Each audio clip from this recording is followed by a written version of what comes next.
إن الحمد لله نحمده ونستعينه ونستغفره ونعوذ بالله من شرور أنفسنا ومن سيئات أعمالنا من يهده الله فلا مضل له ومن يضلل فلا هادي له أشهد أن لا إله إلا الله وحده لا شريك له وأشهد أن محمدا عبده ورسوله صلى الله عليه وعلى آله وسلم يا أيها الذين آمنوا اتقوا الله حق تقاته ولا تموتن إلا وأنتم مسلمون أما بعد. Kaum muslimin, ikhwan dan akhwat yang berbahagia, kita bersyukur kepada Allah Tabaraka wa Ta'ala. Di pagi hari ini kembali kita dapat mendatangi salah satu rumah Allah, masjid yang merupakan tempat yang paling Allah cintai di muka bumi. Kita bersyukur kepada Allah atas segala nikmat yang Allah berikan kepada kita, dan semoga kita selalu bisa mampu mensyukuri nikmat tersebut sepanjang hidup kita sampai mati. Dan pada kesempatan kali ini kita akan mencoba untuk membahas suatu tema yang sangat kita butuhkan, yaitu istiqomah menuju surga. Istiqomah menuju surga. Kenapa kita membahas tema ini? Istiqomah menuju surga. Karena orang-orang yang istiqomah lah yang jelas mereka akan mendapatkan keselamatan dunia dan akhirat. Karena orang-orang yang istiqomah lah yang akan mendapatkan keselamatan dan kebahagiaan, ampunan, ridho, rahmat dari Allah. Orang yang bertakwa, orang yang paling tinggi derajatnya di sisi Allah. Dan orang bertakwa itu pasti karena keistiqomahannya. Apa sebab mereka bisa bertakwa? Karena mereka istiqomah. Kenapa Allah mencintai mereka? Karena mereka istiqomah. Kenapa mereka bisa menjadi orang yang paling bagus imannya? Karena mereka orang yang istiqomah. Kenapa orang yang paling benar dikatakan orang yang istiqomah? Karena mereka yang terus-menerus beribadah kepada Allah tanpa henti. Selalu beribadah kepada Allah dengan ikhlas. Dia mampu istiqomah dan ikhlas dalam istiqomahan. Dia mampu istiqomah di atas kesabaran. Dia mampu istiqomah di atas tawakalnya dan yakinnya kepada Allah. Memang ini suatu perkara yang sulit ya, nggak gampang ini. Perintah Allah kepada kita untuk istiqomah adalah perintah yang sulit dan berat. Dan Nabi pun SAW diperintahkan untuk istiqomah. Jangankan kita, Nabi SAW yang sudah jelas beliau paling bertakwa di muka bumi, paling tinggi imannya, paling paham tentang agama Islam ini, beliau pun ternyata diperintahkan untuk istiqomah. Apalagi kita. Karena istiqomah inilah yang menjadikan sesuatu kebaikan. Semuanya kebaikan, tidak ada keburukan bagi orang-orang yang istiqomah. Istiqomah maksudnya terus-menerus di atas ketaatan. Istiqomah maksudnya terus-menerus menjauhi dosa dan kemaksiatan.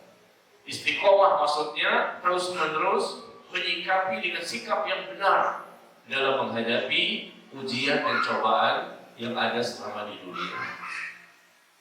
Ya. Jadi istiqomah di atas ketaatan, istiqomah menjauhi dosa dan kemaksiatan, dan istiqomah menyikapi ujian dan cobaan. Inilah orang yang beruntung, orang yang sukses, orang yang paling berbahagia di dunia sampai ke akhirat nanti. Jemaah sekalian berbahagia, kita akan lihat contoh pertama di mana Allah Tabaraka wa Ta'ala memerintahkan kepada Rasul yang mulia sallallahu alaihi wasallam untuk istiqomah di surah Hud, di surah 11 ayat yang ke-112. Fastaqim kama umirta. Ya. Di surah Hud ayat 112. Fastaqim kama umirta. Maka istiqomah engkau sebagaimana engkau telah diperintahkan. Subhanallah. Istiqomahlah engkau, tetaplah engkau di atas jalan yang benar sebagaimana yang telah diperintahkan kepadamu dan juga kepada orang-orang yang bertaubat bersamamu. Di antara seluruh ayat Al-Quran, ibu-ibu sekalian, jemaah yang berbahagia, di antara seluruh ayat Al-Quran dari Al-Fatihah sampai An-Nas, ternyata ini merupakan ayat yang paling berat. Ayat yang paling berat bagi Rasul sallallahu alaihi wasallam. Fastaqim kama umirta. Maka istiqomah engkau sebagaimana engkau telah diperintahkan untuk istiqomah, dan juga bersama sahabat-sahabatmu. Setelah Allah menceritakan di surat Hud begitu banyak kisah-kisah Nabi dan Rasul sebelumnya, ada yang dibinasakan, yang dihancurkan, ya, diberikan hukuman, disiksa dengan siksaan selama di dunia. Lalu terakhir di ayat-ayat yang mendekati terakhir Allah sebutkan, maka sekarang kamu hendaknya istiqomah. Awalnya Allah mulai itu dengan cerita-cerita para Nabi dan Rasul, umat-umat mereka, bagaimana mereka ingkar, kufur, durhaka kepada Allah, akhirnya mereka mendapatkan hukuman dan siksaan. Makanya Allah ingatkan kepada Nabi yang terakhir, ya, hendaknya engkau istiqomah sebagaimana Nabi dan Rasul sebelumnya yang istiqomah dalam mendakwahkan Islam. Engkau juga istiqomah sebagaimana mereka. Padahal Rasul sallallahu alaihi wasallam adalah manusia yang terbaik, lebih baik dibandingkan semua Nabi dan Rasul. Tapi tetap Allah ingatkan, Allah nasihati. Apalagi kita bukanlah orang yang terbaik, dan kita butuh kepada istiqomah ini. Makanya Abdullah bin Abbas radhiyallahu anhu, sahabat Rasul, beliau mengatakan tidak ada ayat yang Allah turunkan kepada Rasulullah sallallahu alaihi wasallam dalam Al-Quran yang lebih berat dan lebih sulit bagi Rasulullah sallallahu alaihi wasallam dibandingkan ayat ini. Ini ayat yang paling berat, Bu. Kalau kita nggak tahu ya, barangkali mungkin ayat yang lain. Tapi bagi Rasulullah ini yang paling berat. Kenapa? Perintah untuk istiqomah. Iya. Kenapa? Karena ujian begitu berat, cobaan begitu banyak, adanya berbagai macam permasalahan, persoalan, problematika yang Rasul hadapi sepanjang hidupnya untuk mendakwahkan Islam dan Sunnah Nabi Sallallahu Alaihi Wasallam. Adanya intimidasi, diteror, diancam, mau dibunuh, diboikot. Dari mulai di Mekah selama 13 tahun sampai ke Madinah 10 tahun, berperang berpuluh-puluh kali, nggak gampang. Kalau kita kan enak ya, pagi-pagi datang ke Bali, duduk ya, tempatnya adem, enak ya, kita cuma mendengarkan saja. Dakwah kita juga lebih mudah, ya, Allah mudahkan, alhamdulillah. Tapi kita lihat bagaimana Rasulullah dan para sahabatnya. Maka Allah perintahkan istiqomah, artinya istiqomah dalam beribadah kepada Allah, terus berdakwah, terus berdakwah, terus berdakwah. Jangan gentar menghadapi musuh-musuh. Jangan gentar menghadapi orang-orang yang tidak suka dengan dakwahmu. Wala yakhafuna laumata la'im. Jangan takut dengan celaan orang-orang yang suka mencela. Maju terus dalam berdakwah, maju terus dalam beribadah, tidak mundur. Subhanallah, tingkat keyakinannya diuji. Nah inilah jemaah sekalian, subhanallah. Dan kemudian diriwayatkan juga dari Abdullah bin Abbas radhiyallahu anhu, beliau berkata, Abu Bakar radhiyallahu anhu berkata, wahai Rasulullah, suatu hari Abu Bakar As-Siddiq bertanya kepada Nabi, ya Rasulullah, engkau telah beruban. Ubannya Nabi cuma beberapa helai, Bu, enggak banyak ubannya. Beliau meninggal di usia 63 tahun. Tapi ubannya sedikit, enggak banyak. Dan pada waktu beliau beruban diketahui oleh sahabatnya yang paling mencintainya. Maka Abu Bakar As-Siddiq radhiyallahu anhu bertanya kepada Rasulullah, ya Rasulullah, engkau telah beruban. Karena sebelumnya tidak terlihat. Maka Nabi SAW menjawab bahwa aku telah dibuat beruban oleh surat Hud. Surat Hud yang telah menjadikan Rasulullah menjadi beruban rambutnya. Begitu juga surah Al-Waqi'ah, begitu juga surah Al-Mursalat, amma yatasaalun, dan idza syamsu kuwirat. Sekali lagi, ini hadis yang dikeluarkan oleh Imam At-Tirmidzi, Al-Hakim, bahwa ada beberapa surat yang menjadikan Rasul itu beruban. Artinya Rasul sangat takut dengan firman Allah pada surat tersebut, khususnya surat Hud, Al-Waqi'ah, kemudian Al-Mursalat, kemudian Amma Yatasa'alun, dan Idza Syamsu Kuwirat. Berapa jumlahnya semua? Ada 5 ya. 5 surat yang menjadikan Rasulullah itu bertambah ubannya atau menjadi beruban. Kalau ibu-ibu berubannya dengan surah yang mana, Bu? Berubannya karena pikiran kotor atau pikiran yang bersih? Semuanya. Ngaku jujur ya, alhamdulillah. Rasulullah beruban gara-gara dengan sebab 5 surat ini terutama. Karena beliau memahami ayat yang dibaca dan dibaca dengan hafalannya dan wahyu yang Allah turunkan kepadanya melalui malaikat Jibril. Subhanallah. Maka jemaah sekalian berbahagia. Istiqomah ini memang berat. Rasul saja mengalami beratnya untuk melaksanakan kewajiban dari Allah berupa istiqomah, dan istiqomah bukan sunnah ya, wajib. Coba di antara kita saja, jangan jauh-jauh lah. Di antara kita dulu ngaji, taklim, datang ya. Sekarang udah banyak nggak ngaji lagi kan? Berarti istiqomah kan tuh? Tidak istiqomah. Dulu rajin, gara-gara pandemi, nah itu bukti. Siapa yang kokoh, tegar imannya, begitu selesai pandemi, belum datang lagi. Imannya belum naik lagi. Tersibukkan lagi dengan dunia dan lupa lalai dengan akhirat. Memang berat, tetapi itu menjadi mudah semuanya. Ketika Allah membantu hamba tersebut, hukum asalnya berat.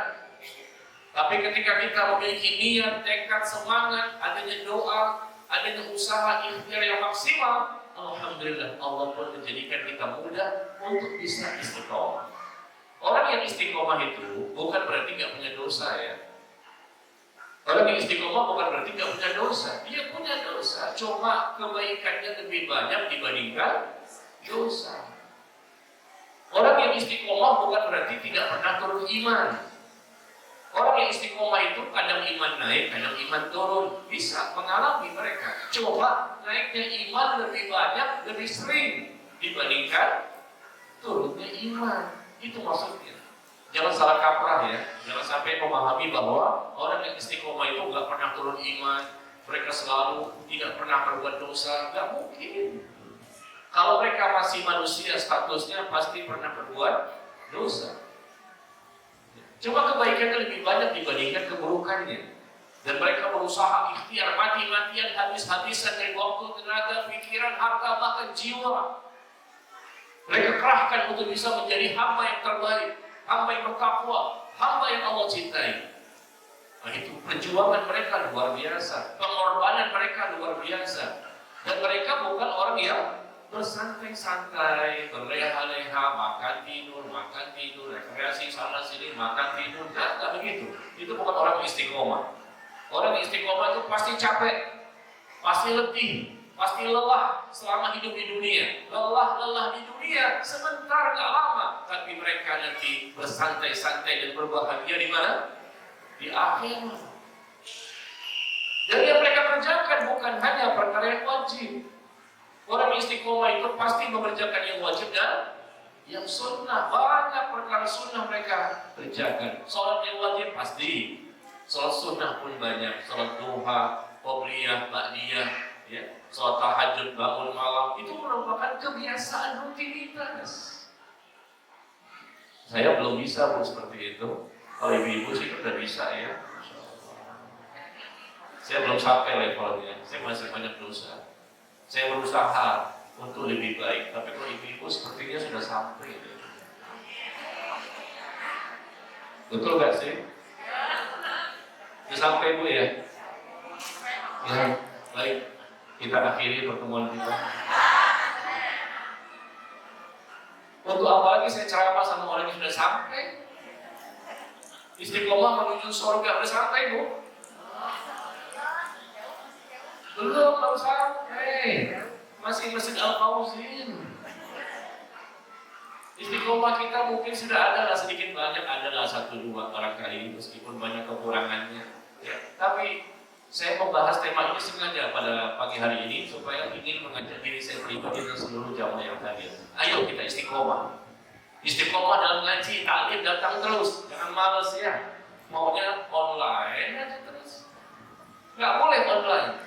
Ketika sudah kondisinya, ya kondisi yang sudah normal, kita belajar, membaca, kita melihat, kita mendengar, kita manfaatkan seluruh potensi yang ada ini supaya kita menjadi lebih baik. Bangun malam sholat tahajud meskipun cuma 2 rakaat nggak masalah. Nggak usah panjang-panjang. Al-Baqarah, Ali-Imran, An-Nisa, nggak usah panjang-panjang. Ya Bu ya, nggak usah panjang-panjang. Cukuplah Al-Baqarah dan Ali-Imran. Itu kan rutinitas ibu. Kalau saya kan masih Al-Ikhlas, Al-Falaq dan An-Nas. Itu saya, ngaku saya terus terang. Maka orang yang istiqomah itu orang yang senantiasa mengerjakan yang wajib dan sunnah. Berpuasa juga, bukan hanya Ramadan. Mohon maaf ya, kita bisa mengevaluasi diri kita sendiri. Bahwa kita ini sebetulnya belum istiqomah, belum bertakwa, belum soleh dan soleha. Masih banyak, jangankan yang sunnah, yang wajib-wajib saja masih banyak ditinggalkan. Berarti belum istiqomah. Istiqomah itu Pak yang wajib segera dia kerjakan dan pasti. Yang sunnah dia perbanyak berlomba-lomba untuk mengerjakan yang sunnah. Puasa sunnah, subhanallah. Mungkin awalnya Senin Kemis dia berpuasa, tapi orang yang semakin tinggi tingkat keistiqomahannya, maka semakin banyak ibadah puasa yang lain. Begitu juga dia sering bersedekah, dia sering berinfak, dia sering melakukan berbagai macam kebaikan, dan dia senang, cinta, rindu untuk melakukan kebaikan. Itu luar biasa. Ada orang yang bisa sih melakukan kebaikan, tapi ya kepaksa gitu ya, berat hati. Tapi ada orang yang ringan, gampang, bahkan kepengen lagi melakukan kebaikan. Oh berarti dia orang yang istiqomah. Karena apa? Karena banyaknya tambahan taufik dan hidayah. Itu modal. Semakin banyak Allah berikan hidayah, Allah berikan taufik, Allah berikan hidayah, Allah berikan taufik, maka orang itu akan mudah, ringan, gampang, dan enteng untuk istiqomah. Dunia pasti bahagia, akhirat apalagi. Makanya Allah berfirman ya dalam Al-Quran, coba lihat di surah Fussilat. Di surah Fussilat, surah ke-41 ayat yang ke-30. Surah ke-41 ayat yang ke-30.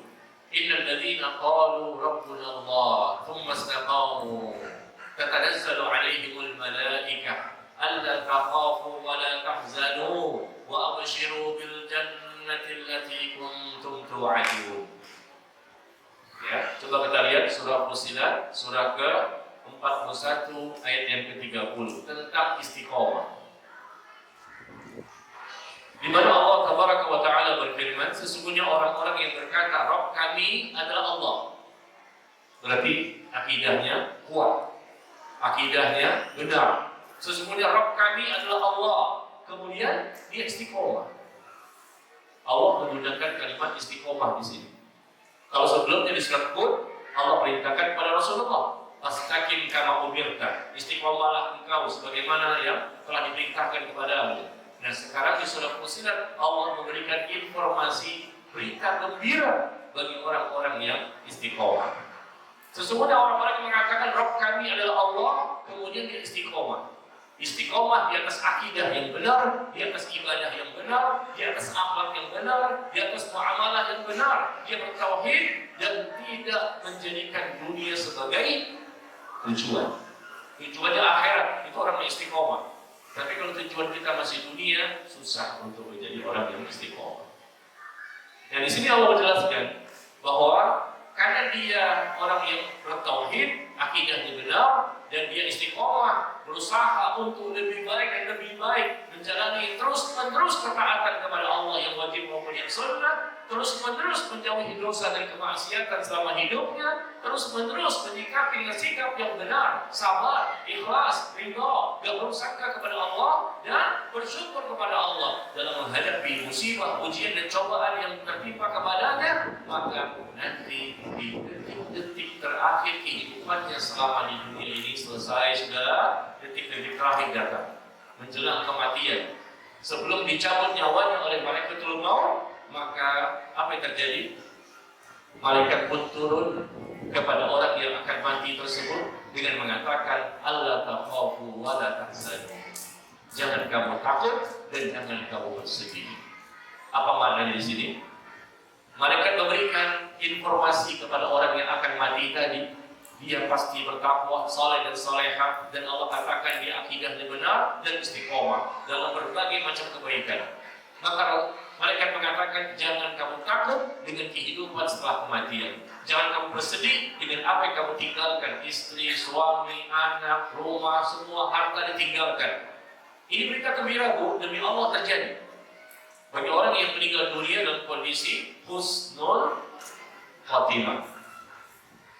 Jangan kamu takut dengan kehidupan setelah kematian, karena kita namanya manusia kan pasti takut ya. Karena kita tahu kehidupan setelah kematian ini ada lagi, yaitu di alam kubur, siksa kubur menanti. Tapi orang yang istiqomah digembirakan dulu oleh malaikat. Sebelum dicabut nyawa, digembirakan oleh malaikat. Jangan kamu takut. Setelah kematian ini kamu akan mendapatkan nikmat kubur. Nanti kamu akan mendapatkan surga. Tenang saja, jangan khawatir. Allah ridho kepadamu, Allah mengampuni dosa-dosamu, Allah merahmatimu. Jangan bersedih dengan apapun yang kamu tinggalkan. Wa abshiru bil jannati allati kuntum tu'adun. Bergembiralah engkau dengan surga yang dijanjikan untukmu. Nahnu awliya'ukum fil hayatid dunya wa fil akhirah. Wa lakum fiha ma tashtahi anfusukum wa lakum fiha ma tad'un nuzulan min ghafurir rahim. Ayat berikutnya. Ayat yang ke-31 dan 32. Di surah Fussilat, ya, disebutkan bahwa kamilah pelindung-pelindung. Nahnu awliya'ukum, kamilah yang melindungi kalian, pelindung-pelindung kalian dalam kehidupan di dunia dan nanti di akhirat. Maksudnya siapa di sini? Siapa di sini, Bu? Malaikat. Karena ini bersambung dengan ayat sebelumnya ya. Malaikat memberitahu kepada orang yang akan mati tadi, kamilah yang sebagai pelindung kalian ketika di dunia maupun sampai ke akhirat. Ya. Dan nanti kalian akan mendapatkan surga sesuai dengan apa yang kalian inginkan. Walakum fiha ma tashtahi anfusukum walakum fiha ma tad'un. Di dalamnya surga itu kamu akan mendapatkan apa yang kamu inginkan, dan dalam surga tersebut kamu akan mendapatkan apa yang kamu inginkan. Tidurnya apa ibadahnya? Ya. Orang yang istiqomah itu orang bertakwa kata Allah, wa qalilun, ya. Wa kanu, mereka orang-orang bertakwa itu orang-orang yang sedikit sekali tidurnya di waktu malam. Ya, sambung ya. Di surah tadi apa? Mereka mengatakan kamilah pelindung-pelindung kalian dalam kehidupan dunia dan akhirat. Artinya sebelum mati malaikat memberikan informasi kabar gembira. Nanti di alam kubur malaikat pun akan memberikan informasi kabar gembira. Nanti di padang mahsyar, ketika dibangkitkan dari alam kubur, malaikat pun memberikan kabar gembira. 3 kondisi ini kata para ulama disebutkan dalam kitab tafsir Ibnu Katsir. Ada 3 kondisi. Ayat ini menunjukkan bahwa para malaikat akan turun menuju orang-orang yang istiqomah ketika kematian menjemputnya, ketika di dalam kubur, ketika dibangkitkan. Ya, subhanallah. Dan kemudian para malaikat memberikan rasa aman dari rasa takut ketika kematian menjemput dan menghilangkan rasa sedih akibat berpisah dengan anaknya karena Allah. Juga memberikan kabar gembira berupa ampunan dari dosa-dosa dan kesalahan serta amalnya diterima. Allahu Akbar. Kabar gembira tentang surga yang belum pernah dilihat oleh mata, belum pernah didengar oleh telinga, dan belum pernah terlintas dalam hati manusia. Gimana gak bahagia ya? Sebelum mati sudah diinformasikan seperti itu. Bagi siapa ini? Orang yang istiqomah. Tuh, bisa tak istiqomah nih? Bisa istiqomah gak? Jangan kan jauh-jauh deh. Istiqomah mendengarkan kajian aja deh hari ini. Fokus gak nih? Fokus gak? Konsentrasi gak? Jangan sampai saya ngomong sendirian nih. Ya meskipun banyak suara-suara yang berisik di sampingnya, tapi berusahalah kita untuk konsentrasi penuh karena ini berkaitan dengan agama kita, karena kita ingin selamat. Ya. Jadi ini berita gembira bagi orang-orang yang istiqomah bahwa mereka akan mendapatkan kebahagiaan di dunia dan di akhirat, dan bahkan Allah mengutus malaikat. Bu, ajarkan ke saya bagaimana cara bersabar. Bu ya, ajarkan Bu ya. Kayaknya orang sabar semua, soleha semua ya. Kayaknya sih begitu. Kayaknya ya, tapi ternyata benar. Masya Allah. Ya. Kemudian kita lihat di surah Fussilat kembali, surah 41 ayat yang ke-6. Tadi kan sebelumnya ayat ke-30, 31 ya, 32. Sekarang Fussilat tapi ayat yang ke-6 tentang istiqomah. Ini menarik sekali. Kata Allah Tabaraka wa Ta'ala, "Fastaqimu ilaihi wastaghfiruhu." Surah Fussilat, surah 41 ayat ke-6. Setelah Allah mengatakan, maka istiqomahlah kamu dan beristighfarlah kepada Allah. Apa maksudnya ini? Kita sering membaca ayat ini barangkali. Istiqomahlah kamu dan istighfarlah, minta ampunlah kepada Allah. Kata para ulama bahwa dalam ayat ini terdapat isyarat bahwa ketika kita berusaha untuk istiqomah, pasti ada kelalaian, pasti ada kekurangan, pasti ada kelemahan. Fastaqimu, istiqomahlah kalian, wastaghfiruhu. Artinya setelah kita berusaha untuk istiqomah, jatuh bangun ternyata ya. Kadang begini, coba lagi istiqomah, bangun lagi jatuh, naik lagi iman, turun lagi iman, istiqomah lagi. Kata Allah, ini menunjukkan bahwa kamu itu akan banyak melakukan kesalahan meskipun sudah berusaha untuk istiqomah. Maka kemudian istighfarlah kepada Allah yang menghasilkan taubat dan kembali kepada keistiqomahan. Istiqomah, istighfar. Istiqomah lagi, istighfar lagi. Istiqomah lagi, istighfar lagi. Karena ketika berusaha untuk istiqomah pasti jatuh bangun. Manusia, kita bukan malaikat. Makanya kita jangan putus asa, ya, jangan putus asa dengan kondisi yang kita alami sampai hari ini. Karena kita merasa kok, aduh, udah coba ngaji, udah taklim, udah dengerin kajian, ya, ikut blog ini, dapat artikel begitu banyak, tapi kok kurang sekali perubahan-perubahan yang terjadi pada diri saya. Itu kita evaluasi Bu. Evaluasi itu di sini, bukan di akhirat. Mengevaluasi diri kita nih, gimana nih? Udah 5 tahun ngaji kok berjalan di tempat. Udah 10 tahun ngaji tapi kok sedikit sekali perubahannya. Mencoba untuk istiqomah memang tidak mudah. Tapi kalau kita melaksanakan kiat-kiatnya untuk bisa istiqomah, insya Allah bisa. Berarti selama ini kita nggak melaksanakan kiat-kiatnya untuk bisa istiqomah. Atau sudah tapi belum sungguh-sungguh. Atau sudah tapi belum ikhlas. Bagaimana caranya? Ketika kita ingin mendapatkan istiqomahan, maka tentunya yang pertama kita lakukan yaitu kita memperbanyak doa.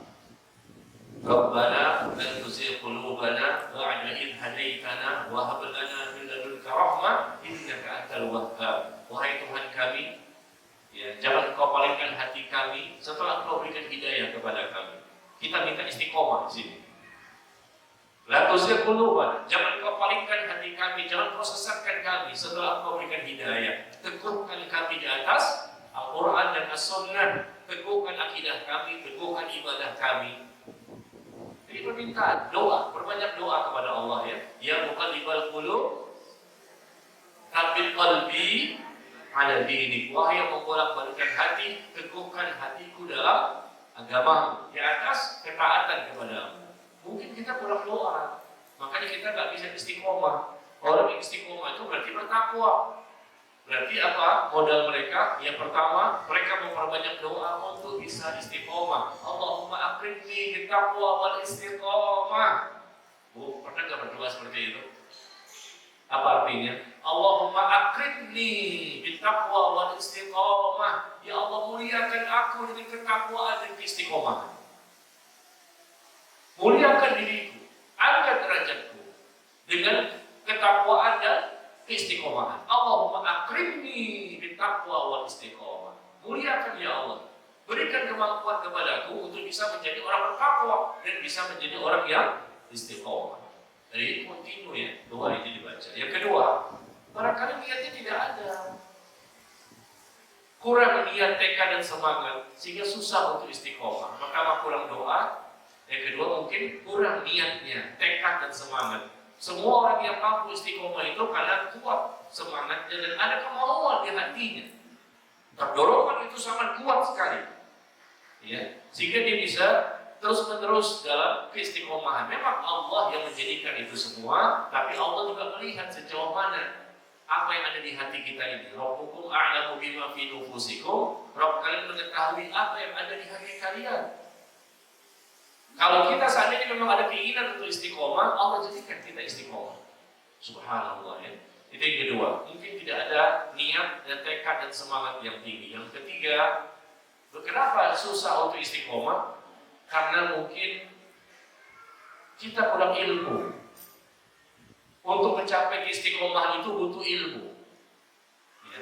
Ilmu agar kita bisa mengetahui bagaimana cara beragama dengan benar.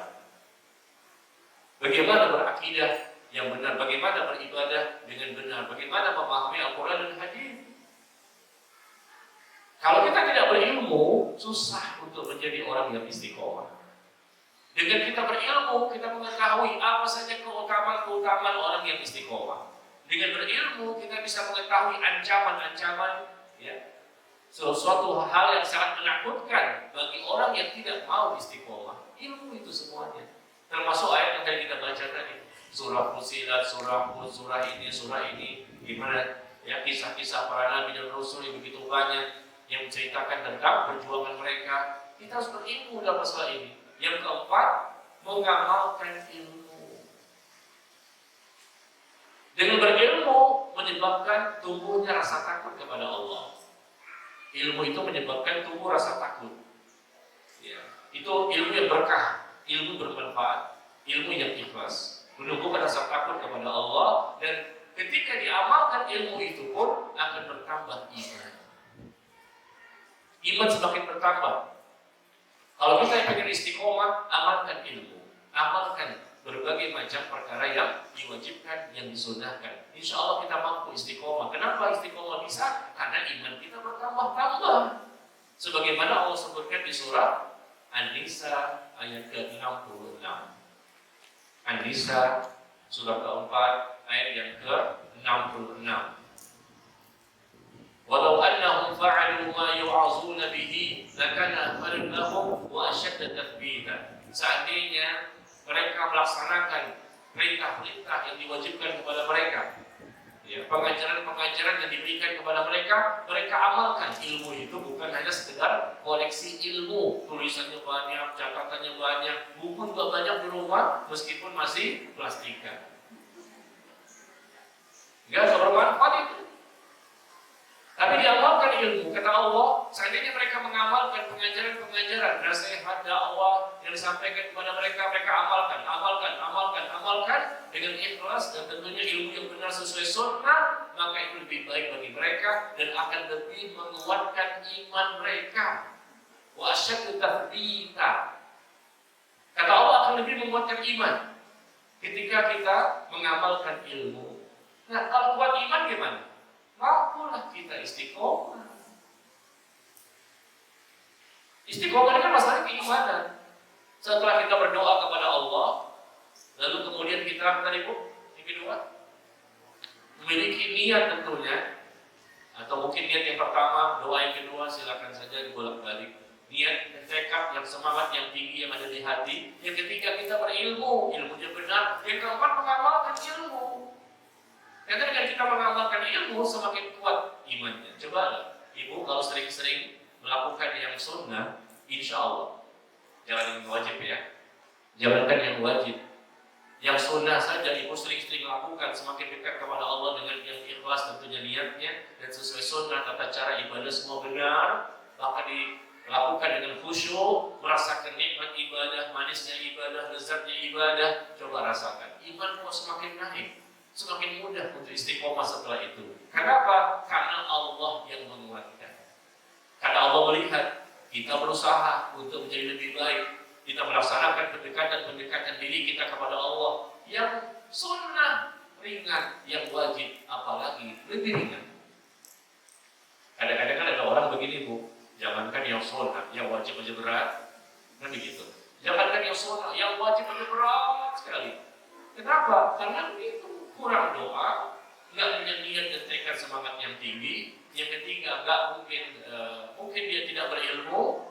Atau yang keempat, mungkin dia tidak mengamalkan ilmu, sehingga berat untuk istiqomah. Yang awalnya memang berat menjadi tambah berat. Yang awalnya berat, memang awalnya hukum asalnya berat, makin bertambah berat. Tapi kalau kita melakukan langkah-langkah tadi dan beberapa yang lain, insya Allah menjadi mudah. Karena Allah melihat hamba tersebut, oh dia mau jadi orang yang lebih baik ternyata. Dia mau berubah, dia berhijrah, dia bertaubat, dia ingin menggapai ketakwaan dan istiqomahan. Akhirnya Allah bantu. Ketika dibantu, akhirnya jadi tambah ringan, tambah ringan, tambah ringan. Bukan lagi ringan, bahkan rindu untuk bertemu ibadah kembali. Subhanallah. Kita udah sampai belum levelnya Bu? Belum azan nih, tapi udah rindu. Kapan azan ya? Jam berapa ya? Terutama ketika puasa, nunggu azan maghrib. Jam berapa nih azan? Karena lapar kan? Itu kan begitu ya. Ketika coba kita tidak puasa, tapi kondisi kita seperti menunggu azan maghrib. Dikit-dikit jam berapa? Lama bener maghrib ya. Jam 5 dilihat, jam 5 lewat lagi dilihat, setengah 6 lagi lihat terus. Kenapa? Rindu bertemu maghrib kan? Coba kondisi kita begitu nggak selama nggak puasa? Subuhnya kita nunggu jam berapa nih? Jam subuh juga ya. Zuhur jam berapa? Jam zuhur juga ya. Kadang-kadang udah azan, ya azan. Pakai iya lagi, ya azan. Gitu kan? Ini orang yang tidak istiqomah. Hasil dari istiqomah itu Bu, dampaknya luar biasa di hati kita. Kita terasa lebih konsentrasi, lebih khusyuk, lebih nikmat ibadah. Karena ada perjuangan dan pengorbanan. Orang merasa susah, berat. Kita nggak berat. Karena Allah mudahkan, bukan kita yang hebat.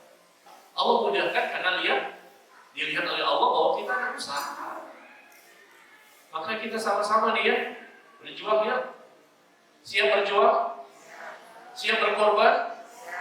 Siap menyisihkan tenaga, waktu, pikiran, tenaga, harta semuanya untuk mendapatkan ampunan Allah? Suaranya bagus banget. Saya teriak-teriak, insya Allah menantikan suara ibu. Siap Pak Ustaz. Oh gitu dong, siap. Lemes banget ya. Oh lagi puasa. Iya, salah saya. Mohon maaf ya, puasa Daud ternyata. Puasa Daud itu ya, sehari puasa, sehari enggak, kadang hidup, kadang mati. Kayak lampu itu, on off gitu, kayak lampu. Ini makanya saya nasihatin kalau ngaji dengan saya di Kamis keempat, malamnya jangan terlalu forsir tahajudnya. Berapa kali saya kasih tahu, ngeyel sih.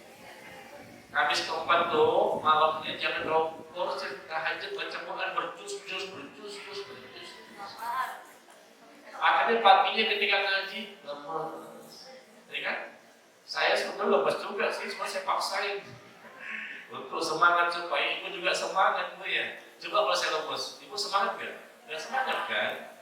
Ya, jadi jangan mengatakan Ustaz kayaknya keras banget nih ngomong, bukan keras, tapi untuk menyemangatkan kita supaya kita melek matanya gitu loh. Boleh kan ya? Apalagi kita bicara sama orang yang sudah istiqomah, harus kenceng ngomongnya supaya semakin istiqomah. Amin itu. Amin. Masya Allah. Udah didoain juga masih gak diaminin. Dan dari tadi saya nungguin kapan ucapin amin. Iya. Bu, meskipun sudah istiqomah, tapi aminkan saja lah. Subhanallah. Iya. Berapa tadi Bu? Sudah berapa tadi? 4 ya. Pertama apa? Orang yang susah istiqomah karena kurang doa. Yang kedua kurang ilmu.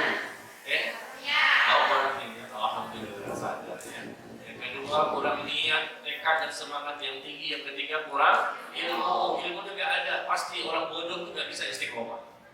Orang bodoh nggak bisa. Semakin berkurang ilmu kita, semakin kurang rasa takut otomatis Bu. Semakin kurang ilmu, semakin kurang rasa takut. Semakin banyak ilmu, semakin tinggi rasa takut. Selaras. Kenapa? Karena Allah mengatakan innama yakhsyallaha min ibadihil ulama. Sesungguhnya orang-orang yang takut kepada Allah itu hanyalah orang yang berilmu. Orang berilmu saja yang takut sama Allah. Orang yang tidak berilmu nggak takut. Di mana ayatnya? Di surah innama yakhsyallaha min ibadihil ulama. Sesungguhnya orang yang takut kepada Allah di antara hamba-hamba Allah ini adalah orang yang berilmu saja. Di mana ayatnya? Orang yang tidak berilmu, bodoh, nggak bisa dia punya rasa takut. Nggak punya rasa takut, susah istiqomah. Yang istiqomah itu karena punya rasa takut. Dan rasa takut itu tumbuh ada karena dia berilmu. Di mana ilmu? Dalam Al-Quran. Masa nggak tahu? Kan firman Allah. Di mana ayatnya? Ditahu Al-Quran. Surah apa maksudnya? Surah apa? Ayat berapa? Nih, hadiah. Iya, silakan. Alhamdulillah. Hadiah Al-Quran untuk Hafiz. Mohon maaf ya Bu ya, hadiahnya Quran saja nih. Nggak ada kunci mobil. Ya, surah Fatir, surah keberapa? Surah ke-35, ayat yang ke-28. Ya, jadi seperti itu ya rangkaiannya atau rentetannya seperti itu. Orang yang memiliki ilmu, tapi ilmu yang benar ya, bukan ilmu sembarang ilmu. Karena nggak semua kaum muslimin berilmu. Mereka tidak mau beragama berdasarkan Al-Quran dan Sunnah, contoh yang terbaik. Ya, sembarangan, serampangan ketika ibadah. Dan akidahnya pun tidak semuanya benar. Jadi maksud di sini adalah ilmu yang benar yang dilandasi oleh keikhlasan niatnya untuk menuntut ilmu, melahirkan rasa takut kepada Allah, dan rasa takut ini melahirkan keistiqomahan.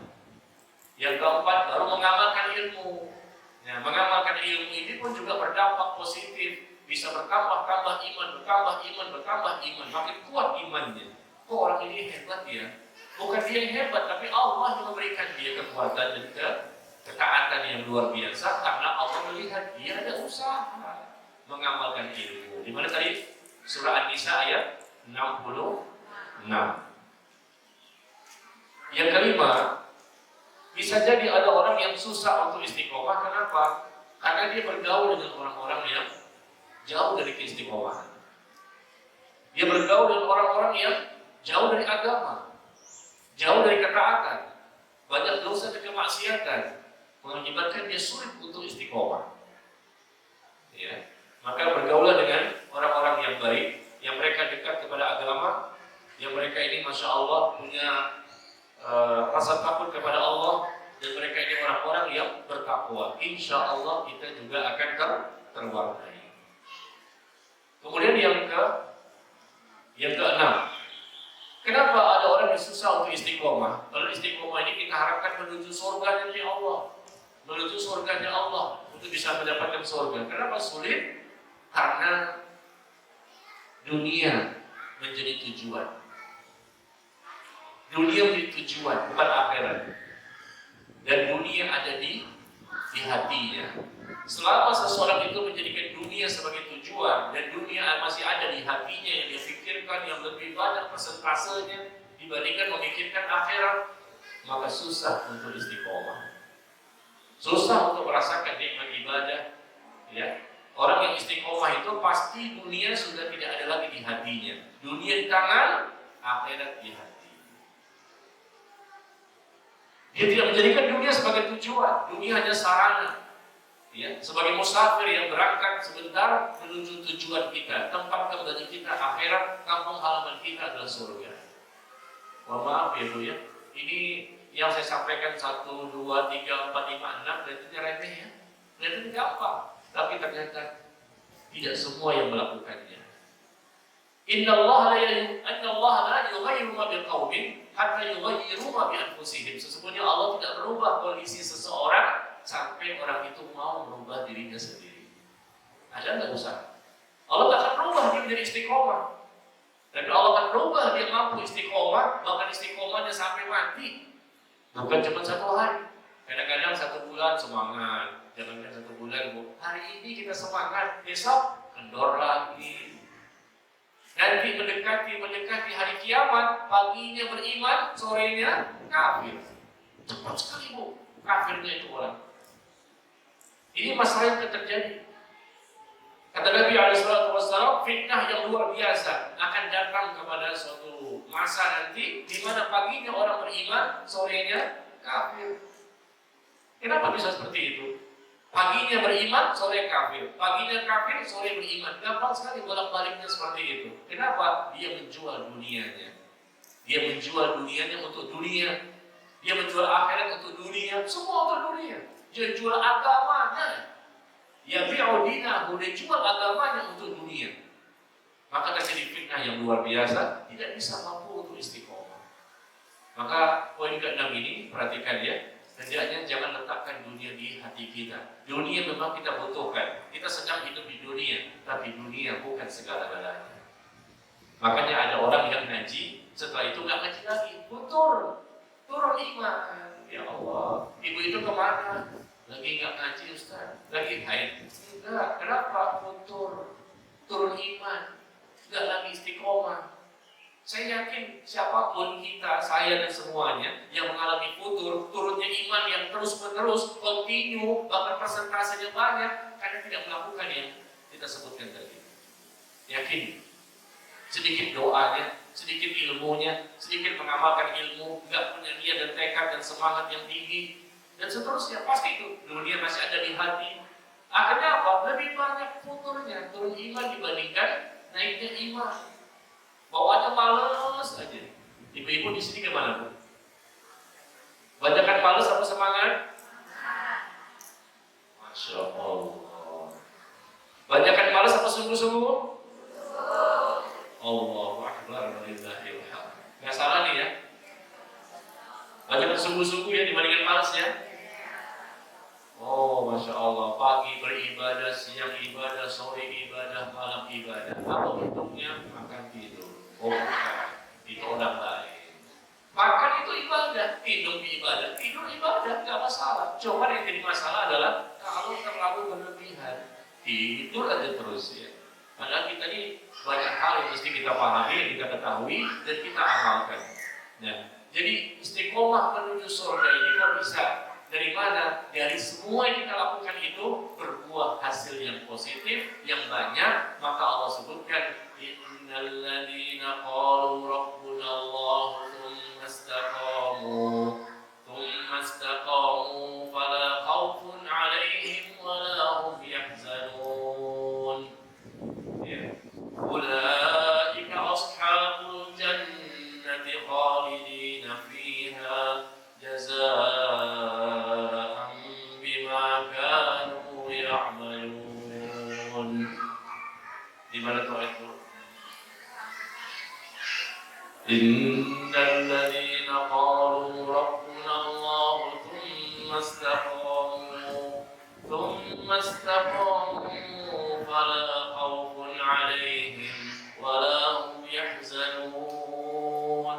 Ulaika ashabul jannati khalidina fiha jazaa'an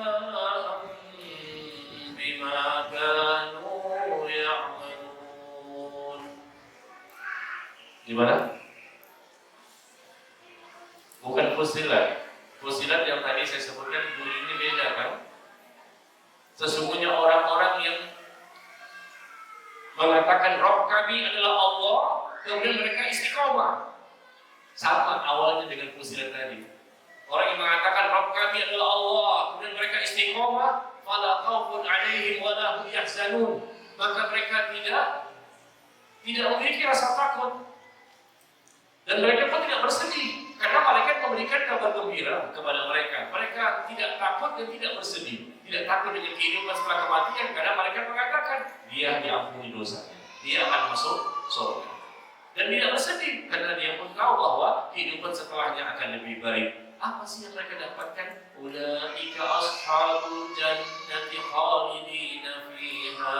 Kata Allah, mereka itulah orang-orang para penghuni surga. Dan mereka kekal di dalamnya sebagai balasan atas apa yang telah mereka lakukan selama di dunia. Gimana, Bu? Al-Ahqaf. Ada di antara Al-Fatihah dan An-Nas. Di mana? Saya nggak mau kasih tahu kenapa, karena saya pikirkan ibu-ibu sudah istiqomah nih, baca Qurannya, masya Allah, berkali-kali khatam, 3 hari sekali, 7 hari sekali, betul Bu? Di mana aja saya ucapkan tadi? Mana orangnya? Orangnya mana? Ibu ya, Al-Ahqaf ayat 13 dan 14. Alhamdulillah. Bu, nomor rekeningnya berapa? Masya Allah. Ternyata yang menjawab adalah Hafizun. Masya Allah ya. Surah Al-Ahqaf. Surah keberapa? Surah 13. Ayatnya 13. Surahnya ke 46. Surah ke-46 ayat 13 dan 14. Ya, surah ke-46 ayat 13 dan 14. Inilah maksudnya istiqomah menuju surga. Istiqomah menuju surga karena Allah menjanjikan surga sebagai balasan yang terbaik, bukan sekedar surga, bahkan di dalam surga itu sendiri kita bisa mendapatkan nikmat yang tertinggi, terbesar, yaitu bisa melihat wajah Allah. Istiqomah menuju surga berdasarkan ayat ini. Sesungguhnya orang-orang yang mengatakan Rabb kami adalah Allah, kemudian mereka istiqomah, fala khaufun alaihim, maka mereka tidak memiliki rasa takut dan tidak pula bersedih karena berita gembira yang mereka sampaikan kepadanya berupa ampunan, rahmat dan lain-lain sampai surga. Bahkan Allah tegaskan lagi, ulaika ashabul jannah, mereka itulah para penghuni surga. Karena istiqomahan mereka selama di dunia, jatuh bangunnya mereka, capeknya mereka, letihnya mereka, sedihnya mereka, nangisnya mereka, ya, semuanya berhasil dan mendapatkan surga dari Allah. Ya, atas apa yang telah mereka lakukan selama di dunia, dan mereka kekal di dalam surga tersebut, jazaa'an bima kanu ya'malun, sebagai balasan atas apa yang telah mereka kerjakan selama di dunia. Ya. Dan jamaah sekalian, saya tidak bisa menyampaikan semuanya, tapi ibu-ibu atau ikhwan silakan lihat ya di Telegram saja ya. Ada banyak sekali sebab-sebab kenapa seseorang itu tidak mampu istiqomah, atau sebab-sebab bagaimana caranya untuk bisa istiqomah. Ya, silakan lihat di Telegram. Di sana ada 30 kiat, 30 cara untuk istiqomah. Kalau memang mungkin ibu butuh, silakan baca di Telegram channel pribadi saya. Di sana ibu bisa klik di pojok kanan atas Telegram, ada search atau cari. Nah, di situ ibu punya nggak sih Telegram? Ada handphone nggak sih? Iya, ditulis 30 kiat. 30 kiat istiqomah.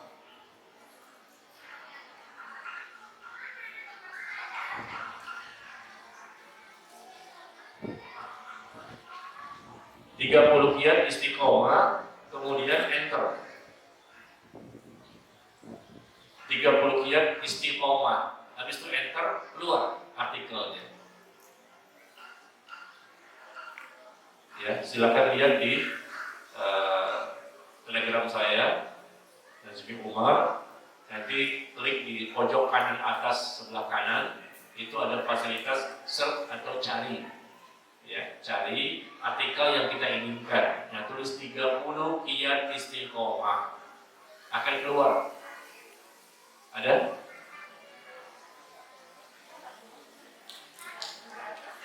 Sudah tulis 30 kiat. Istiqomahnya pakai A ya, istiqamah.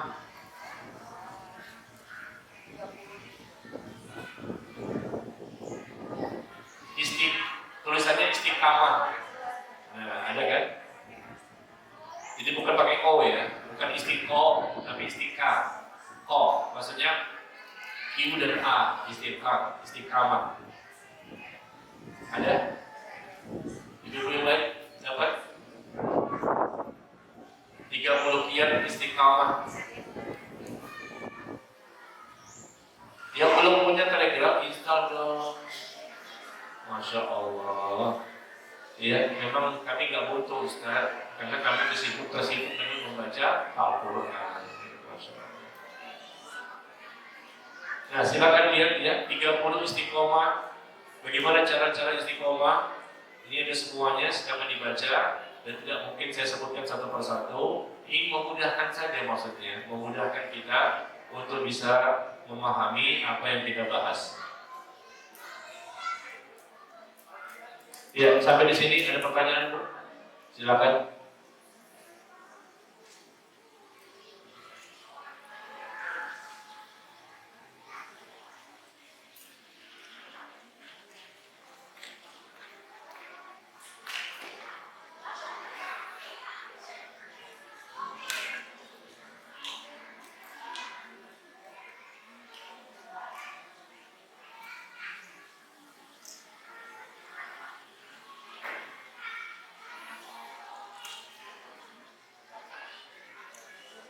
Ya, ini 30 kiat untuk istiqomah ya, merupakan ikhtiar kita sebagai manusia yang lemah, banyak kelemahan dan kekurangan.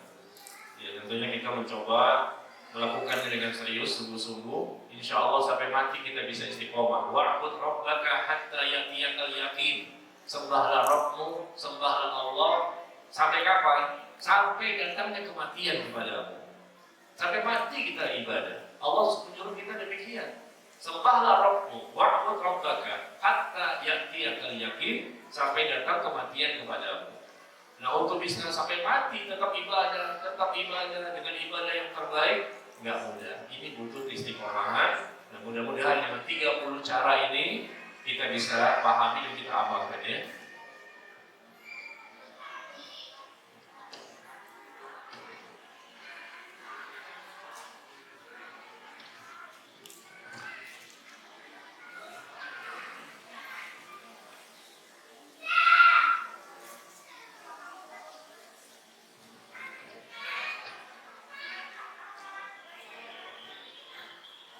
Ya, kita mulai ya. Mau kemana tuh? Ustadznya masih di sini. Jemput anak ya.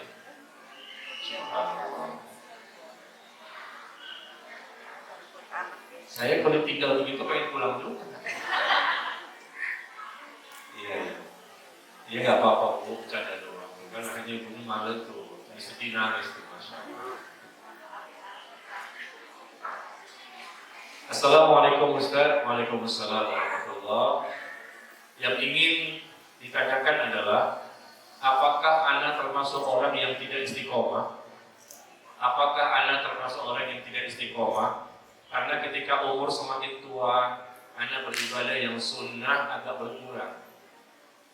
Ya, ketika umur semakin tua, Anda beribadah yang sunnah agak berkurang. Misalnya puasa sunnah tidak sebanyak dulu lagi. Ketika belum tua dulu suka puasa sunnah, sekarang semakin tua semakin kurang berpuasa sunnah. Dan juga sholat tahajud, terkadang tidak sebanyak dulu lagi rakaatnya. Dulu rakaatnya banyak, sekarang sedikit. Nggak masalah sedikit, 2 rakaatnya cukup, 2 bahkan 1 pun cukup. Yang penting kan surahnya Al-Baqarah.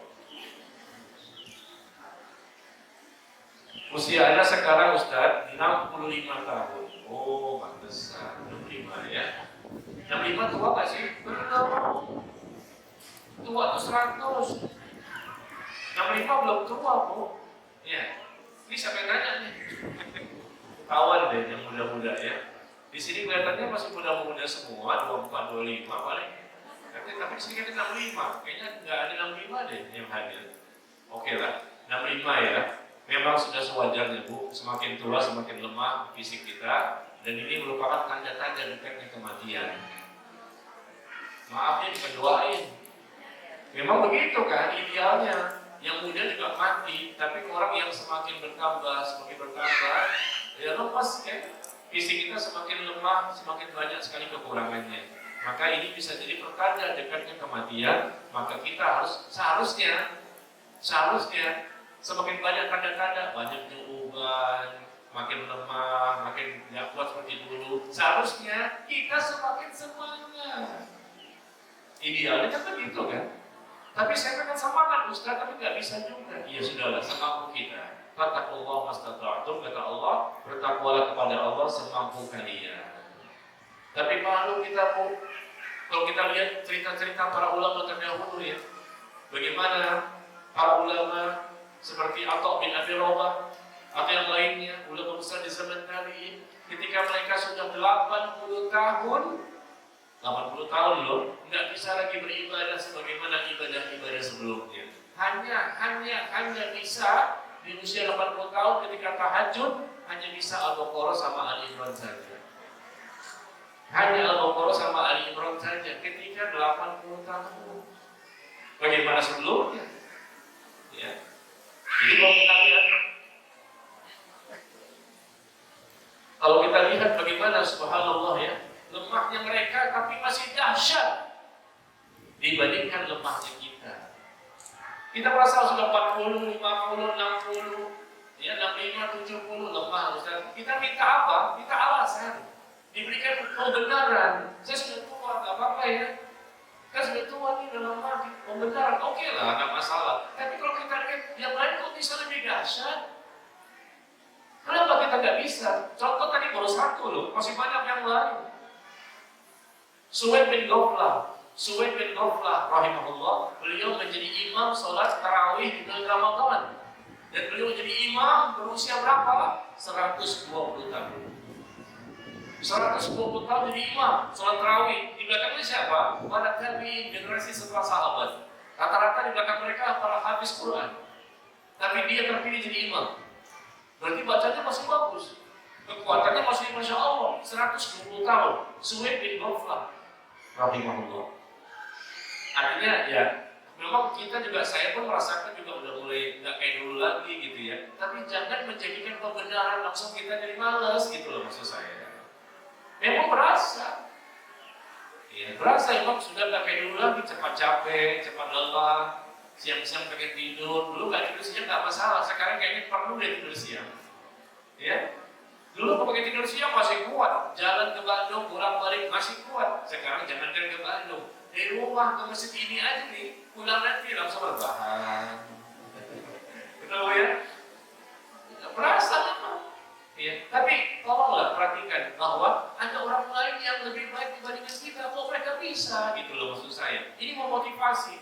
Karena kalau kita melihat lemah nih, lama-lama betul-betul ditinggalkan. Akhirnya ibadah kita betul-betul berkurang terus. Tapi begitu kita melihat orang lain yang dahsyat ibadahnya, akhirnya kita meskipun lemah maju terus.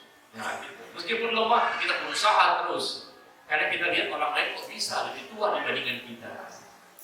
Ya, yang 70 tahun lebih dahsyat ibadahnya, yang 75, 80 ya lebih kuat untuk ibadah. Kok kita 65 sudah lemah sekali, banyak berkurangnya. Nah, ini maksudnya adalah suatu motivasi bagi kita agar kita menjadi semakin lebih baik. Meskipun bisa dimaklumi semakin tua, semakin lemah, semakin berkurang fisiknya dan lain-lain, tapi ketahuilah kekuatan seorang mukmin bukan pada fisiknya. Kekuatan seorang mukmin bukan pada fisiknya. Nah, ini perlu dipahami. Kekuatan seorang mukmin itu ada di mana, Bu? Di mana kekuatan seorang mukmin? Jika mereka mampu berdiri lama sholatnya, bacanya banyak, baca Quran juga banyak, ibadahnya banyak. Apa sih yang menguatkan mereka? Hatinya, kekuatan hati, kekuatan iman. yang menjadikan mereka meskipun sudah tua dan capek dan letih lelah, tapi kok makin dahsyat ya? Karena hatinya bersih, semangatnya tinggi, imannya naik. Itu kekuatannya sebenarnya. Coba kita lihat ceritanya para ulama terdahulu. Contoh selalu para ulama kan? Ya, karena siapa lagi kalau bukan mereka? Mereka lah orang-orang yang terbaik. Ketika mereka mampu membaca Al-Quran ketika Ramadan, satu hari satu kali khatam, satu hari satu kali khatam, 2 hari sekali khatam, 3 hari sekali khatam. Kita bisa? Tidak bisa. Padahal sama-sama manusia, sama-sama makan nasi, sama-sama hidup di dunia. Bedanya apa sih kita dengan mereka? Kita lebih tua, kalah. Mereka lebih tua dibandingkan kita. Tapi kok bisa khatam Quran 3 hari sekali? Kok bisa mereka bangun tahajud berjam-jam membaca Quran? Kok bisa mereka berlama-lama dalam ibadah? Karena kekuatan hati mereka, kekuatan iman mereka. Coba Ramadan kemarin, berapa banyak yang kita baca Qurannya? 1 kali khatam setahun sekali. Ya, sebulan loh, sebulan 1 kali khatam. Para ulama per hari, 2 hari sekali, 3 hari sekali. Kok bisa? Kalau kita nggak bisa. Padahal tuaan mereka daripada kita. Jadi tua itu ternyata bukan sebagai alasan yang kuat. Berarti ada sesuatu pada diri kita. Meskipun satu sisi bisa dibenarkan. Memang semakin idealnya begitulah ya, semakin mudah capek segala macam. Tapi maksud saya orang lain yang ternyata bisa lebih dahsyat ibadahnya padahal lebih tua. Kenapa? Oh, rahasianya karena mereka lebih takut kepada Allah, lebih tinggi imannya, lebih banyak ilmunya. Itu yang menjadikan mereka lebih dibandingkan yang masih muda sekalipun. Ya.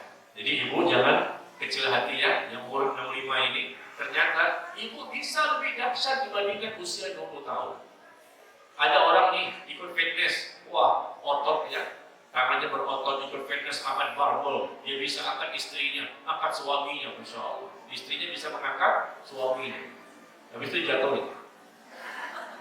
Istrinya memang biasa ikut fitness, mungkin 20 tahun, mungkin 25, coba suruh berdiri, baca Al-Baqarah pakai mushaf. Bisa apa enggak? Susah. Barbel bisa diangkat ke dia.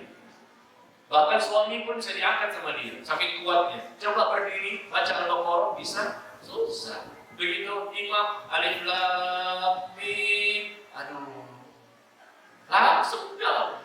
Padahal barbel bisa diangkat loh. Berarti kekuatan itu ada di mana? Di hati. Ya, demikian. Wallahu a'lam bishawab. Kemudian pertanyaan berikutnya adalah, Pak Ustaz, saya ibu umur 65 tahun. 65 lagi? Masya Allah. Berarti banyak 65 di sini ya? 65, 70, 75, 80. Saya ibu umurnya 65, ingin selalu istiqomah, tapi suka naik turun semangat saya. Bagaimana supaya tetap semangat? Syukur Ustaz, jazakillah khairan. Jazakillah khairan. Iya, bagus. Suara saya kayak perempuan. Ya, lihat apa nih? Ini jazakillah nih. Laki-laki pun jazakallah, perempuan jazakillah. Subhanallah, musibah. Iya. Bagaimana ini sudah 65, tapi suka naik turun imannya, semangatnya. Bagaimana supaya tetap semangat? Supaya tetap semangat, lakukan kiat yang tadi. Tinggal baca saja. Buka Telegram tadi, 30 kiat istiqomah. 30-30-nya kita baca, kita pahami, kita amalkan sama-sama ya. Semuanya kita baca. Tadi ya, kuncinya mana? Iya, Masya Allah ya. Jadi begitu ya. Ringkasnya begitu saja lah, gak usah saya jawab karena sudah ada di artikel tadi kan. Tinggal 30 tadi kita laksanakan, tinggal kita baca, kita pahami. Insya Allah kita mampu istiqomah. Sama semua ini. Tiga pertanyaan sama ya, tentang bagaimana cara untuk istiqomah, bagaimana mempertebal istiqomahan, sama semua. Baca tadi artikel ya. Ini barangkali yang bertanya ini nggak punya artikelnya nih, ketahuan ini. Dia nggak punya handphone atau nggak punya Telegram, sehingga bertanya langsung ya. Padahal saya katakan baca saja artikel di Telegram, insya Allah selesai. Tinggal diamalkan. Bagaimana cara mengajak anak-anak kita untuk istiqomah bersama-sama? Mengajak anak untuk istiqomah bersama-sama. Ya, maka ini masalah anak berarti ya, bukan masalah pribadi kita. Maka cara yang pertama adalah kita doakan mereka agar mereka pun bisa istiqomah sebagaimana kita, mudah-mudahan seperti itu. Yang kedua, di samping doa, tentunya kita sering menasihati mereka, mendakwahi mereka, mengingatkan mereka agar mereka pun mampu istiqomah. Yang ketiga, kita memberikan contoh. Kita sebagai orang tua memberikan contoh kepada anak-anak kita bagaimana agar mereka tumbuh semangat. Ya, bapak ini terutama mencontohkan kepada anak laki-lakinya. Kemana? Salat subuh di masjid. Ibu tadi subuh suaminya di masjid gak?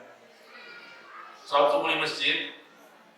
Kalau bapaknya ke masjid subuhnya dan sholat-sholat yang lain bagi laki-laki tentunya anak laki-laki lain juga akan lebih termotivasi untuk istiqomah sholat di masjid. Nah, kalau bapaknya sholat di rumah, bagaimana anak bisa istiqomah? Ya kecuali Allah berkehendak yang lain ya. Tapi ini kita bicara secara manusiawi, kita sesama kita, usaha kita yang bisa kita lakukan. Ibu-ibu juga mencontohkan bagaimana anak perempuan istiqomah memakai pakaian yang menutupi aurat. Kalau ibunya sendiri masih terbuka auratnya. Anak perempuan merasa, ya nantilah iman naik turun, fitnah begitu banyak. Wah, luar biasa di zaman sekarang fitnah ini lebih berat dibandingkan di zaman kita dulu. Di zaman kita dulu fitnahnya besar ketika kita masih remaja, masih belasan tahun, masih 20 tahun, masih 30 tahun. Tapi di zaman sekarang lebih besar lagi fitnahnya. Maka mereka butuh dibantu oleh orang tuanya dengan contoh. Orang tuanya ngaji, anaknya ngaji. Orang tuanya sholat, anaknya sholat. Orang tuanya ke masjid, maka anaknya juga ke masjid. Orang tuanya begini, orang tua begini. Contoh itu terbaik. Di samping doa kita kepada Allah untuk anak, kemudian kita juga ya menasihati dan mendakwahi sering-sering kepada mereka untuk mengingatkan, yang ketiga mencontohkan. Kalau tiga hal ini kita lakukan secara kontinu, insya Allah menjadi modal yang besar. Anak itu bisa berubah dan semangat juga untuk mengamalkan Islam dan sunnah Nabi Sallallahu Alaihi Wasallam. Yang keempat, barangkali supaya anak ini bisa istiqomah adalah ya kita lihat siapa temannya. Ya, karena imannya tergantung kepada agamanya, tergantung kepada agama temannya. Kalau dia berteman dengan orang-orang yang baik, insya Allah dia bisa istiqomah. Itu yang keempat. Yang kelima, kalau kita ingin anak kita ini imannya semakin baik, kalau ibu punya rezeki, punya uang, bawa dia haji atau umrah. Bawa haji atau umrah. Anak kita ikut berangkat umrah, insya Allah pulangnya beda. Di sana mereka melihat luar biasa banyaknya manusia yang semangat beribadah. Melihat orang semangat beribadah, kita yang tidak semangat jadi semangat. Coba di Masjidil Haram, di Masjid Nabawi, jam berapa kita keluar dari hotel? Jam berapa Bu? Belum azan kita udah keluar kan? Apalagi ketika bulan Ramadan. Azan 4:30, jam 3 kita udah keluar. Atau 1 jam sebelumnya, atau setengah jam sebelumnya. Coba di sini, udah azan, udah iqomah, baru jalan. Beda. Kenapa? Karena salah lingkungannya kita lihat orang-orang bersemangat berlomba-lomba. Yang tua-tua, coba ibu lihat di YouTube tuh ada. YouTube ada. Atau ibu pengalaman ketika haji umroh ya. Yang tua-tua, udah susah jalannya, tapi masih semangat. Kita malu jadinya melihat orang-orang yang semangat. Nah, anak juga butuh seperti itu. Selalu melihat orang-orang yang semangat. Bukan temannya saja, tapi juga orang lain. Nah, ini salah satu cara ya. Itu berangkat haji atau umroh bisa, jangankan mereka, kita pun akan full baterai iman kita, insya Allah. perginya kosong, lobek, pulangnya full. Setelah kita pulang haji atau umroh, ya.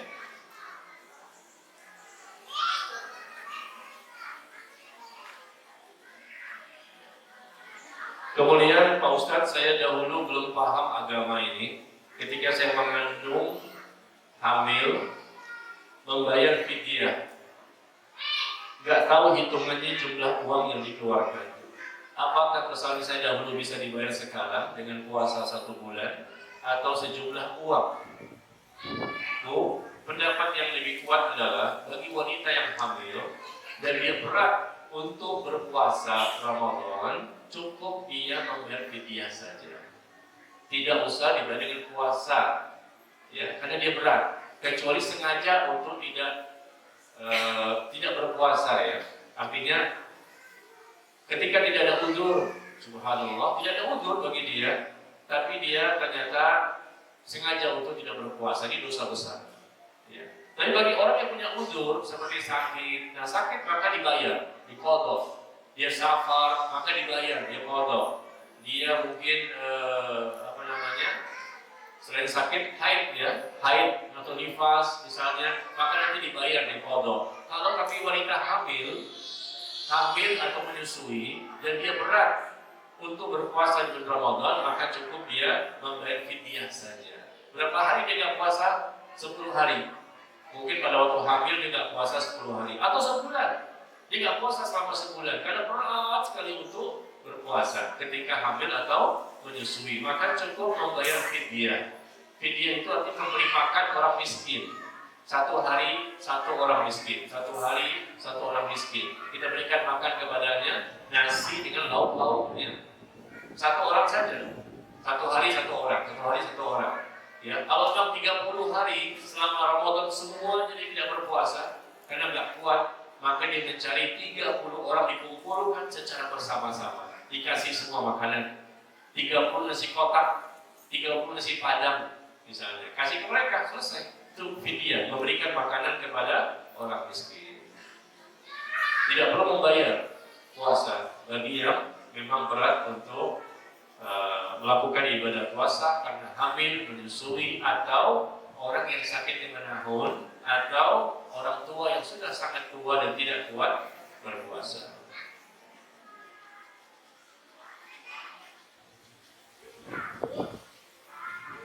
Apa Ustaz, bagaimana parameternya beribadah sesuai kemampuan? Parameternya apa itu? Tolak ukurnya. Beribadahlah sesuai kemampuan.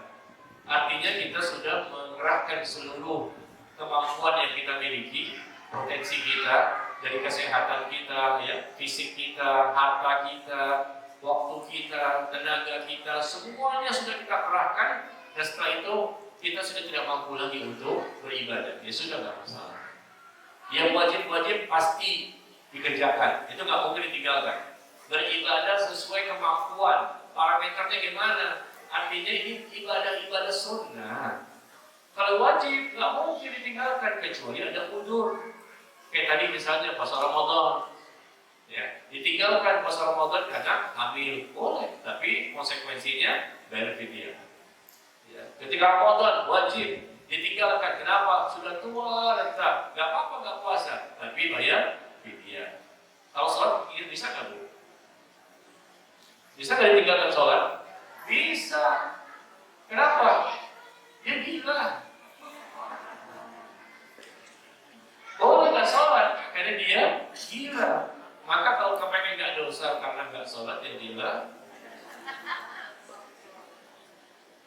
Atau bukan gila, pikun.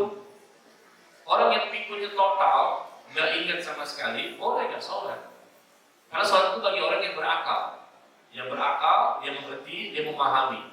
Tapi kalau masih kadang pikun ada, kadang ingat, masih tetap wajib sholat. Lihat saja persentase pikunnya berapa banyak, ya. Kalau pikunnya sudah parah, maka nggak wajib sholat. Tapi kalau dia masih ingat, ya, dan ingat itu masih ada, dan tapi kadang-kadang dia lupa lagi, coba diingatkan, sesuai kemampuan. Nah di sini bertakwalah kepada Allah semampu kalian. Kita menguatkan, kita mengingatkan. Kalau sudah tua seperti itu kan, ya, atau mungkin sakit. Nah, Kan kondisi sakit dengan kondisi sehat tentunya berbeda kan. Nah ketika sakit tentunya kita nggak bisa maksimal sebagaimana kondisi sehat. Tapi kita berbahagia karena ada hadis Rasul mengatakan bahwa orang-orang yang tidak bisa beramal sebagaimana ketika dia sehat. Saat ini dia sedang sakit, nggak bisa beramal sebagaimana ketika dia sehat, maka dia mendapatkan pahala sebagaimana ketika dia sedang sehat. Biasanya ke masjid untuk sholat berjamaah subuh sampai isya, sakit di rumah aja terus bapak laki-laki, maka dia mendapatkan pahala seperti dia sholat di masjid. Kenapa? Karena uzurnya bisa diterima, dia sakit. Ya. Seperti itu ya. Jadi Islam ini agama yang luar biasa, yang Allah mudahkan agama ini, tidak ada kesulitan. Inna dina yusrun. Sesungguhnya agama ini mudah, tidak sulit. Tetapi kita yang kadang-kadang suka bermudah-mudahan, gampang sekali menggampang-gampangkan, ya, sehingga akhirnya kita mudah sekali turun iman dan tidak bisa lebih menjadi orang yang istiqomah. Iya, ada lagi pertanyaan? Silakan.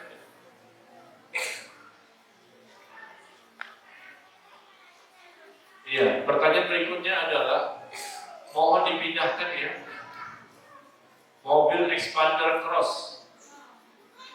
Ini bukan pertanyaan ternyata. Mobil mohon dipindahkan mobil expander cross B1588EZE E2E. Ya, udah mau habis juga kan? Udah mau selesai juga kajiannya. Iya, sabarlah sedikit lagi. Ada pertanyaan? Ya, silakan.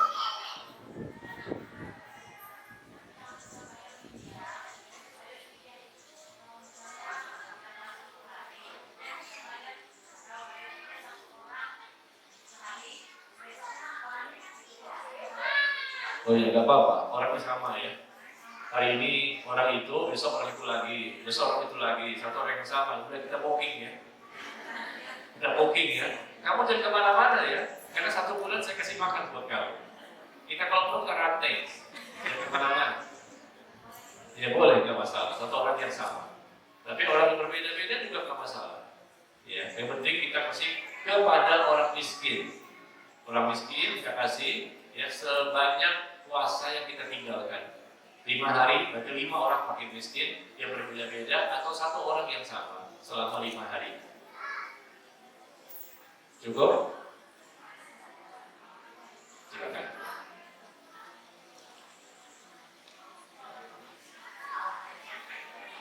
Aduh, nggak kedengeran.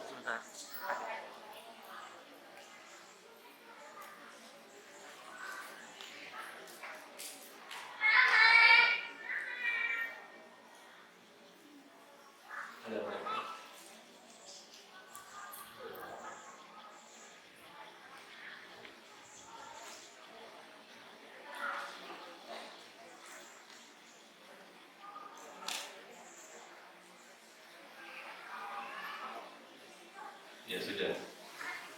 Bikin kencengin suaranya.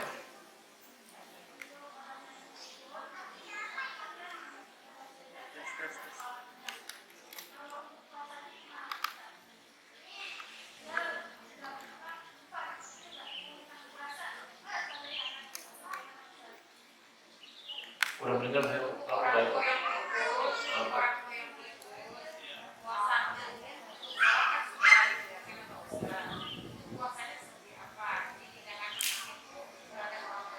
Oh iya, iya, baik. Ya, terima kasih. Mohon maaf ya, telinga saya udah agak uzur. Udah tua juga kan. Ya. Orang tua yang sudah pikun, bagaimana dengan puasanya? Ya, kalau sholat kan jelas. Dia pikun, maka gak wajib sholat. Bagaimana dengan puasa? Karena dia pikun. Gimana Bu? Hah? Wajib gak dia berpuasa? Dia pikun, dia nggak paham, dia nggak ngerti, maka dia tidak wajib berpuasa. Tapi masalahnya dia berpikir enggak, dia berpikir enggak. Dia itu kan dari orang tua yang sudah tua renta dan lemah fisiknya, ya. Atau dia sakit-sakitan, dia nggak sembuh-sembuh, maka dia boleh nggak puasa dan dibayar fidyah. Tapi kalau dia pikun, dibayarkan enggak? Dibayarkan fidyahnya. Dibayarkan fidyahnya. Ya, kalau pikunnya memang sudah tidak bisa ditoleransi ya, dia wajib untuk berpuasa, tapi nggak bisa, ya sudah nggak berdosa, tapi dia bayar fidyah. Nah, kalau sholat dia nggak wajib untuk sholat, ya maka sudah tidak usah berfidyah. Kalau sholat nggak ada ya, tapi kalau puasa diberikan fidyahnya. Jadi ini pendapat dari para ulama yang saya ketahui, termasuk bapak saya. Bapak saya pun tidak bisa berpuasa karena sudah tua juga. Kalau yang kedua memang kena stroke ya, sehingga kadang-kadang suka pikun juga, suka nggak sadar. Nah, bagaimana dibayarkan fidyahnya? Berarti 30 hari diberikan makanan kepada fakir miskin ya, dengan orang yang sama atau orang yang berbeda, atau dikumpulkan semua 30 orang. Ya, sholat itu bagi orang yang berakal. Ya, puasa juga sebetulnya bagi orang yang berakal. Tapi ketika meninggalkan puasa, kan ada udzur, maka ada fidyah sebagai penggantinya. Tapi kalau sholat, ketika tidak bisa sholat sama sekali karena sudah dia mungkin gila, mungkin dia sudah pikun, maka tidak ada kewajiban untuk membayar fidyah. Sama seperti zakat bu. Zakat, orang gila bayar zakat nggak? Orang gila, orang pikun, dikeluarkan nggak zakatnya? Dia pikun, dia gila, tapi hartanya banyak, berlimpah-limpah miliaran.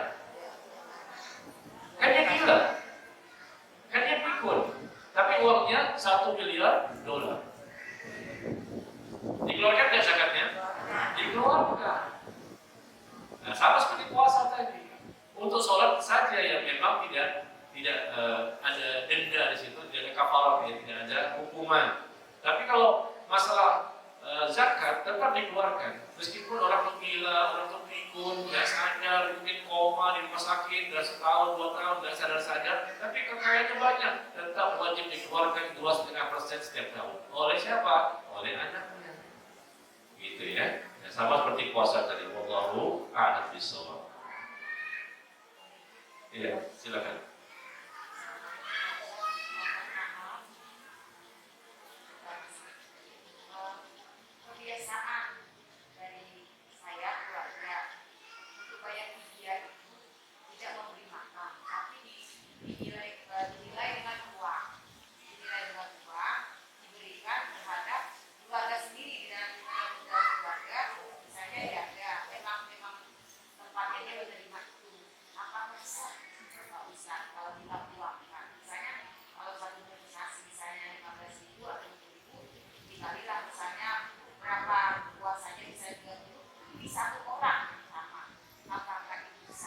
Iya.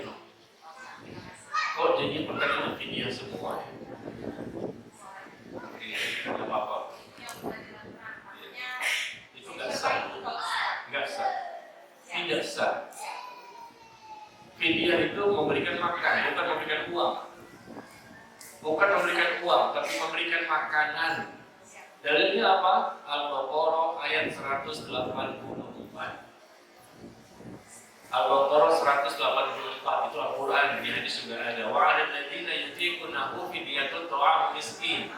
Dan bagi orang-orang yang berat untuk melakukan ibadah puasa, mereka boleh berbuka dan mereka hendaknya membayar fidyah, kata Allah, ta'am, makanan yang diberikan kepada orang miskin. Fidyatun ta'amu miskin, makanan yang diberikan kepada orang miskin. Itu yang Allah sebutkan. Dan di hadis itu di prakteknya Rasulullah dan para sahabat tidak pernah memberikan fidyah berupa uang, tapi berupa makanan. Artinya ini contoh dalil ada. Kenapa kita menjadi mengeluarkan duit? Karena duit itu di zaman Nabi sudah ada. Ada dinar, ada dirham. Tapi Rasulullah tetap menyuruh untuk mengeluarkan makanan, memberikan makanan maksudnya kepada orang miskin.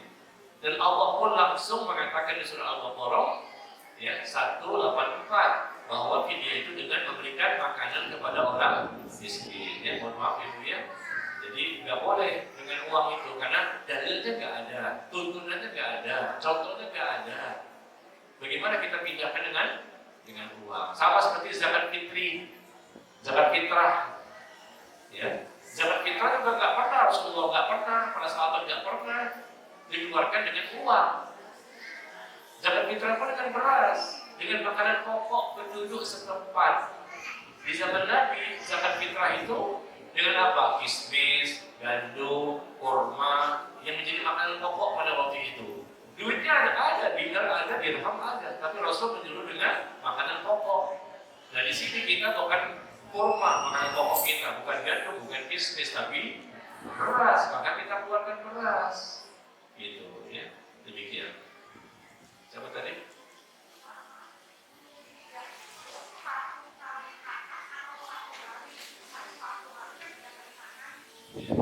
Satu hari satu kali. Satu kali saja memberikan makan kepada orang miskin. Bukan 3 kali sehari. Ya, dalam sehari itu cuma 1 kali kita memberikan makan kepada 1 orang miskin. Tapi kalau kita kumpulkan 30 orang sekaligus, selesai kan? Karena sebulan kan 30 hari. Sebulan 30 hari kita kumpulkan 30 orang di hari yang sama. Di satu hari itu 30 orang. Nah kita berikan semuanya nasi bungkus. Mereka semuanya miskin, mereka semuanya fakir. Selesai. Cepat kok. Tapi kalau per harinya satu, mungkin agak lama ya. Orang yang sama lagi. Boleh saja, tapi mungkin agak lama. Ya. Tapi yang terbaik itu kalau bisa kita kumpulkan, kalau kita dapatkan orang yang banyak jumlahnya sekaligus seminggu selesai, seminggu lagi selesai. Bisa kita cicil kok. Nggak mesti harus 30. Bisa saja seminggu dulu, ya setelah itu seminggu lagi, ya, seperti itu. Wallahu a'lam bishawab. Ya.